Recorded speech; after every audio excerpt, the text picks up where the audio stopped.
Hello बच्चों। आज के वीडियो में हम लोग रसायन विज्ञान के अंतर्गत कुछ बेसिक टर्म देखते हैं और ये सब इम्पोर्टेंट हैं। कहीं ना कहीं ये आपको ऑलरेडी मालूम होना चाहिए कि जैसे तत्व क्या होता है, मिश्र धातु क्या होती है, यौगिक क्या होते हैं, मिश्रण क्या होता है। तो ये कुछ चीज़ें हैं जो कि बेसिक हैं, इनके बारे में आज के वीडियो में हम लोग डिस्कस करते हैं। तो हम लोग सबसे पहले ये जानते हैं कि तत्व क्या होता है, एलिमेंट।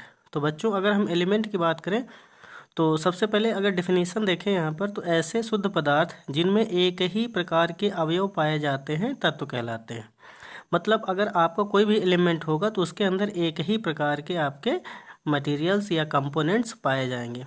या इसकी एक परिभाषा हम ऐसे भी निकाल सकते हैं कि अगर मान लिया जाए तत्व की बात करें हैं तो तत्व एक प्रकार का क्या है, पदार्थ है जिसको भौतिक या रासायनिक विधियों द्वारा और छोटा नहीं किया जा सकता है। ठीक है, तो इस तरीके से भी हम तत्व के बारे में बता सकते हैं। या ऐसे भी कह सकते हैं कि जो तत्व होता है उसमें केवल एक प्रकार के परमाणु होंगे, अगर भिन्न तत्व होगा तो भिन्न प्रकार के उसके अंदर परमाणु देखने को मिलेंगे। ठीक है, तो तत्व की यहाँ पर परिभाषा हो जाएगी। इसके बाद में उदाहरण की बात करते हैं। तो उदाहरण में आप किसी भी आप तत्व को बता सकते हैं, जैसे Ag है आपका सिल्वर, Au गोल्ड, कापर ये आपका तांबा है, ये निकिल है, ये सब क्या है तो आपके तत्व हैं। अब इसके बाद में हम लोग बात करते हैं तत्व के प्रकार। तो बच्चों तत्व के प्रकार की अगर हम बात करें तो यहाँ पर तत्व के 3 प्रकार होते हैं। ठीक है, तत्व के 3 प्रकार होते हैं। फर्स्ट धातु, इसके बाद में अधातु और इसके बाद में उपधातु। तो धातुओं की अगर हम बात करें तो धातुओं की सबसे जो खास बात होती है वो ये होती है कि धातुओं के अंदर इलेक्ट्रॉन त्यागने की प्रवृत्ति होती है, मतलब आसानी से धातुएं इलेक्ट्रॉन त्यागती हैं। इसके बाद में धातुएं आघात वर्धनीय होती हैं, मतलब चोट को सहन करने की क्षमता रखते हैं। डेंसिटी की बात करी जाएगी तो इनका घनत्व उच्च होता है। गलनांक और क्वथनांक भी इनके उच्च होते हैं। इसके अलावा ये विद्युत और ऊष्मा के सुचालक होती हैं, मतलब विद्युत धारा संचालन के लिए धातुएं जिम्मेदार होती हैं। और धातुएं जो है ना अम्लों से अभिक्रिया करके हाइड्रोजन विस्थापित करती हैं। ठीक है, तो ये हो जाएंगे कुछ बेसिक पॉइंट। बेसिकली आपको धातुओं की अगर हम बात करें तो कोई भी धातु, जैसे आपका Cu है, Zn है, Fe है, ये सब क्या है, धातुएं हैं।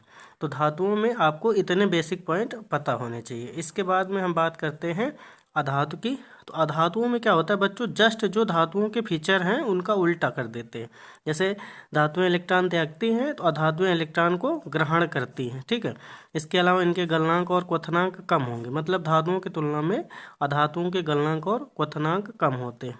इसके अलावा अधिकांश अधातुएं आपकी विद्युत की कुचालक होती हैं। कठोरता की बात करी जाए तो ये कम कठोर होती है। चमक इनमें भी कम होती है। भंगुरता का गुण इनमें पाया जाता है। ठीक है, अर्थात इनको डिस्ट्रॉय कर सकते हैं आसानी से। अब बात करते हैं उपधातुओं की। तो बच्चों उपधातुएं जो है ना धातुओं एवं अधातुओं दोनों के गुण रखती हैं, मतलब उपधातुओं में धातुओं के भी गुण पाए जाते हैं और अधातुओं के भी गुण पाए जाते हैं। कुछ यहाँ पर मेन है, जैसे कि सिलिकॉन, जर्मेनियम, आर्सेनिक, एंटीमनी और बिस्मिथ, ये सभी उपधातुएं हैं। और आपका एक ब्लॉक है जिसको हम बोलते हैं पी ब्लॉक। तो पी ब्लॉक यहाँ पर, तो मेंडलीव की आवर्त सारणी में पी ब्लॉक ही एक ऐसा ब्लॉक है जहाँ पर आपको मेटल, नॉन मेटल और ये मेटलॉइड्स सब देखने को मिल जाएंगे। ठीक है, अब इसके बाद में हम लोग बात करते हैं कि मिश्र धातु क्या होती है। ठीक, एलॉयज इंपॉर्टेंट है क्योंकि इसके बारे में आपको पता होना चाहिए, यहाँ से भी क्वेश्चन बनते हैं। तो 2 या 2 से अधिक धातुओं को हमें क्या करना है, मिलाना है।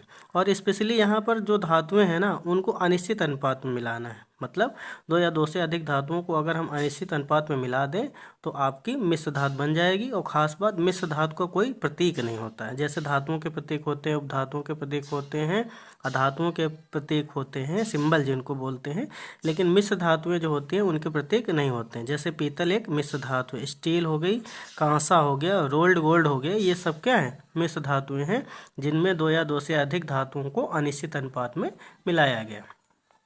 अब बात करते हैं हम लोग बच्चों कंपाउंड के बारे में, यानी कि यौगिक किसे कहते हैं।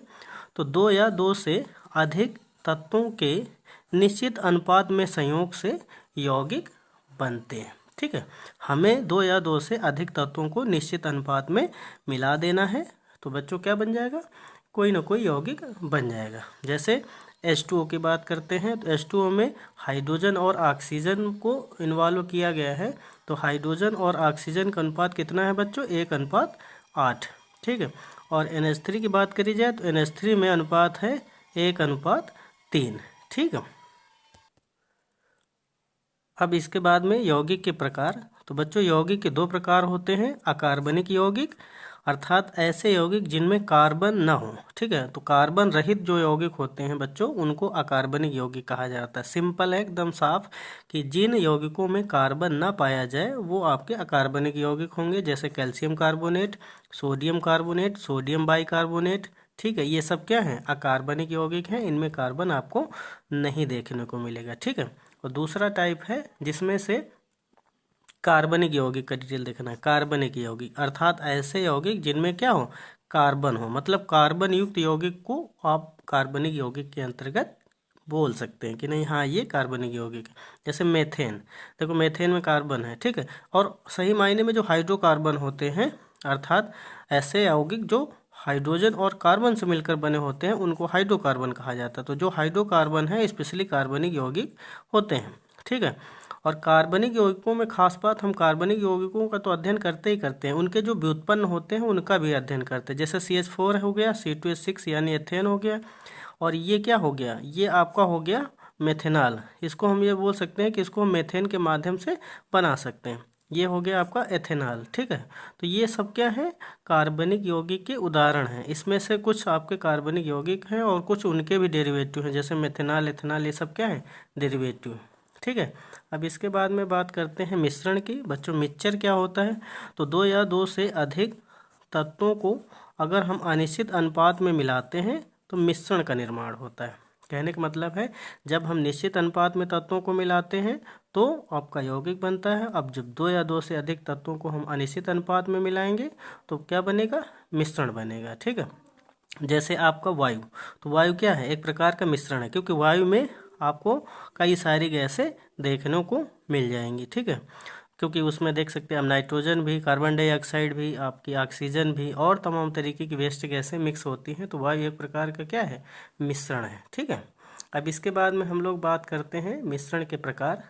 तो बच्चों मिश्रण के दो प्रकार होते हैं, समांगी मिश्रण और विषमांगी मिश्रण। ठीक है। तो जो समांगी मिश्रण होता है वो देखने में पारदर्शी होता है, जैसे शरबत। ठीक है। तो अगर आप चीनी को जल में डिजॉल्व करोगे तो चीनी आसानी से घुल जाएगी और वो जल जैसा ही देखने में समझ में आएगा। मतलब चीनी जल में घुलने के बाद में शरबत में चेंज हो जाएगी, अर्थात चीनी का जलीय विलयन बन जाएगा, लेकिन देखने में कैसा होगा, पारदर्शी, जैसे कि आपका जल होता है। ठीक है। इसी तरीके से आप अल्कोहल को मिला सकते हैं। ठीक है।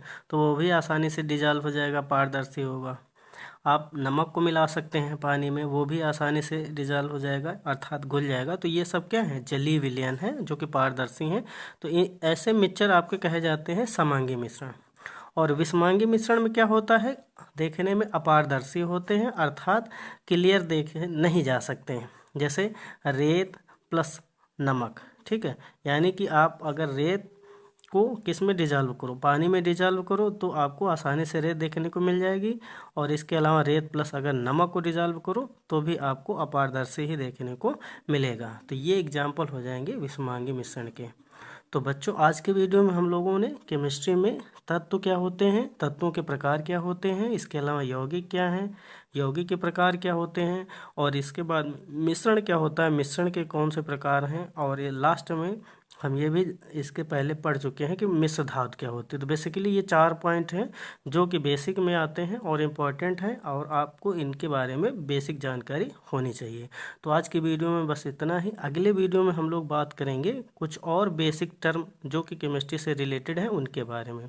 तो अगर वो वीडियो आपको देखना है तो चैनल को सब्सक्राइब कर लें, इस वीडियो को लाइक कर दें, शेयर करें और सपोर्ट करें। Thank you very much.